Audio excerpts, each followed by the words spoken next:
আসসালামু আলাইকুম এভরিওয়ান। আশা করি সবাই ভালো আছেন। আল্লাহর রহমতে আমিও ভালো আছি। আজকে আমি আপনাদের সাথে শেয়ার করব দারুণ একটি মজার রেসিপি। এই যে দেখতে পাচ্ছেন এখানে মিষ্টি কুমড়া। আমি বাজার থেকে 1 কেজি মিষ্টি কুমড়া নিয়ে এসেছি, একদম কাঁচা। এটি কিন্তু মিষ্টি, খুবই টেস্টি। আমি একটু চেক করে নিয়ে এসেছি, কারণ মিষ্টি কুমড়া একটু মিষ্টি মিষ্টি হলে কিন্তু ভালো লাগে। আমি কেটে ধুয়ে পরিষ্কার করে নিয়ে এবার প্যানে দিয়েছি তেল। তেলের মধ্যে এবার ফ্রোজেন করা চিংড়ি মাছ দিয়ে দিলাম। আজকের রান্নাটা আমি চিংড়ি মাছ দিয়েই করব, একটু অন্যরকম ভাবে। এই রান্নাটা কিন্তু খেতে খুবই টেস্টি এবং লোভনীয়। যে একবার খায় তার কিন্তু এর লোভ সামলাতে পারে না। আর আমার বাচ্চারা মিষ্টি কুমড়া এমনিতেই পছন্দ করে না, কিন্তু এইভাবে যদি রান্না করে দেই তারা কিন্তু বলে টেস্টি। আপনারাও অবশ্যই ট্রাই করবেন এইভাবে রান্না করে খেতে, দেখবেন আপনার রান্না খুবই টেস্টি হবে এবং যে খাবে সেও আপনার রান্নার প্রশংসা করবে। আর এই যে আমি হলুদ আর একটু লবণ দিয়ে চিংড়ি মাছটা কিন্তু ভেজে নিলাম একদম মচমচা করে।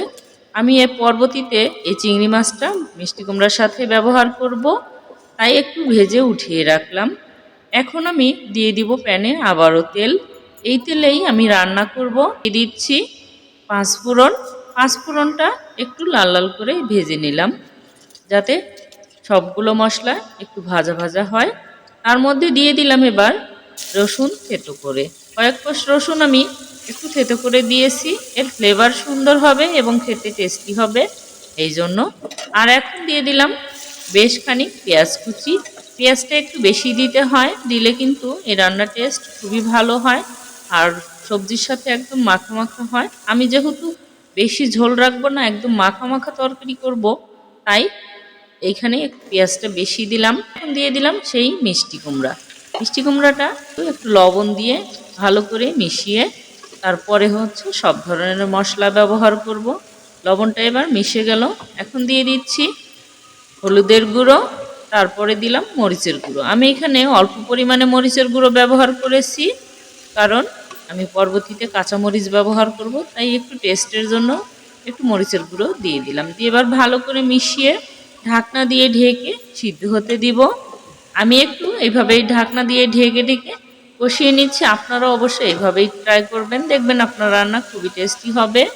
আর এই যে একটু উল্টিয়ে দিলাম ঢাকনাটা তুলে, কারণ উপর নিচ ভালোভাবেই ভাজা ভাজা হয়ে গেছে আর একদম পানি কিন্তু শুকিয়ে গেছে। এই পর্যায়ে আমি দিয়ে দিচ্ছি সেই ভেজে রাখা চিংড়ি মাছ।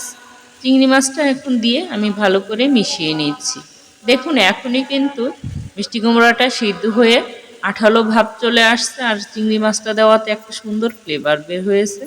ঢাকনা দিয়ে ঢেকে আর একটু রান্না করে নিচ্ছি। এই যে দেখুন এখন কিন্তু একেবারে পানি শুকিয়ে পুরো মিষ্টি কুমড়াটা ভাজা ভাজা হয়ে গেছে আর খুব সুন্দর একটা ফ্লেভার এখনই শুরু হয়ে গেছে পাঁচফোড়নে।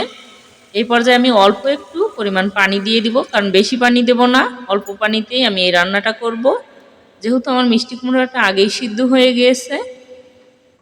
আপনারা কে কোথা থেকে আমার এই ভিডিওটি দেখছেন অবশ্যই কমেন্ট করে জানাবেন। ভিডিওটি ভালো লেগে থাকলে লাইক শেয়ার দিয়ে আমার পাশে থাকবেন। ইউটিউব থেকে দেখলে সাবস্ক্রাইব করবেন এবং পেজ থেকে দেখলে ফলো দিয়ে আমার সাথে থাকবেন, যাতে পরবর্তীতে এমন মজার মজার নোটিফিকেশন আপনাদের মোবাইলে প্রথমে আসে। আর এক কাঁচামরিচ, তারপরে দিয়ে দিলাম ধনিয়ার পাতা। ধনিয়ার পাতাটা দেওয়াতে আলাদা একটা টেস্ট হবে। এই তরকারি কিন্তু খুবই টেস্ট হয়, তাই লাস্টে পাঁচফোড়ন দেওয়ার পরেও একটু ধনিয়ার পাতা দিয়ে নিলাম, যাতে এর আলাদা একটা সুন্দর ফ্লেভার হয় এবং খেতে টেস্টি হয়। আপনারা অবশ্যই এইভাবেই ট্রাই করবেন, দেখবেন আপনার রান্নাও ভালো হবে। আমি এই ধনিয়ার পাতাটা মিশিয়ে আর একটু ঢাকনা দিয়ে ঢেকে সিদ্ধ করে এই যে আমি মিশিয়ে দিলাম। আমার রান্না কিন্তু কমপ্লিট। আর একটু ঢাকনা দিয়ে আমি ধনিয়ার পাতাটা একটু নরম করে নিলাম। আমার রান্না শেষ। এই পর্যায়ে আমি চুলাটা অফ করে দিয়েছি, কিন্তু এই গরমেই আর একটু ঝোল টেনে যাবে।